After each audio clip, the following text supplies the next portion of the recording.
generally planning is like of the ultimate importance. Like I would say plan at least 1 year ahead of like fundraising. And in terms of planning, consider fundraising actually as one of the main exercises of the company. Make sure that the milestones coming from the technology, from the product, from the commercial are actually not only planned but also in sync and alignment with fundraising timelines. And it also have to be executed like way ahead in advance, because that's actually quite important. Because the main thing investors look when they're trying to invest in their companies, actually trying to see what kind of achievements you have achieved so far, coming from technology, product, and commercial.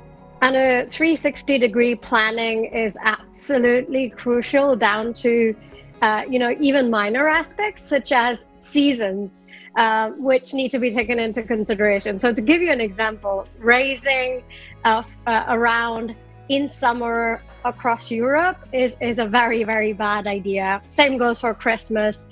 Try to avoid Easter as well, as most VCs will be on a holiday. Knowing which VC markets or angel markets you're targeting also helps. So whether that's in US or whether that's in Europe.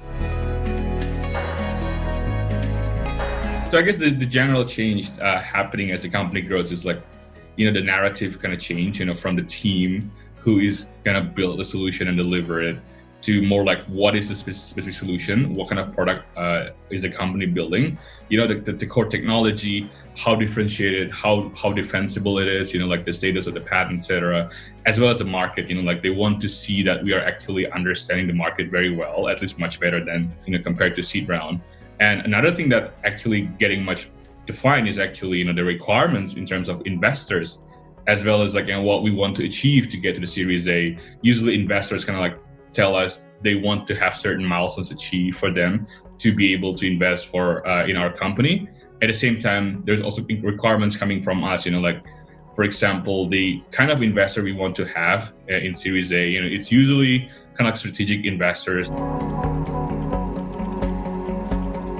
Decide if you really, really need the external funding and what type of external funding. There are several options. You have grants, you have angel investors, you have VCs, and each one of these have different requirements. So be very sure of you needing specific type of funding, because once you're in, you're in. And as Pahini said, like, especially with VCs, you have to make sure you want to go through this path, because as soon as you take money from VC, there's actually a lot like consequences that actually follow on from that. You have to be mentally prepared to fundraise periodically. People talking about like 18 to 24 months.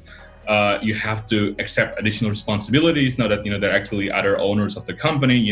For example, we always do this like monthly investor update. We have to do board meeting regularly with our investors present, etc. Which is something that not a lot of people actually are quite comfortable with.